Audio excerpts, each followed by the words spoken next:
You ask Tiger to calculate. This deals with linear inequalities with one unknown. The final result is c equal or smaller than 64. Let's solve it step by step. Group all constants on the right side of the inequality. Subtract 22 from both sides.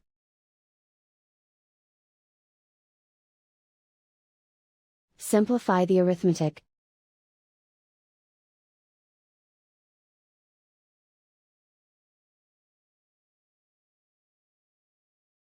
Isolate the z.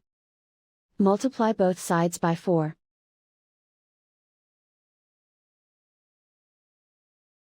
Group like terms.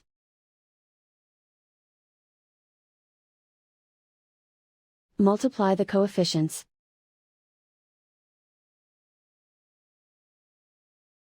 Simplify the fraction.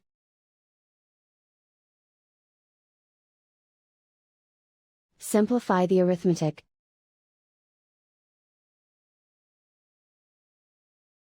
Plot the solution on a coordinate grid.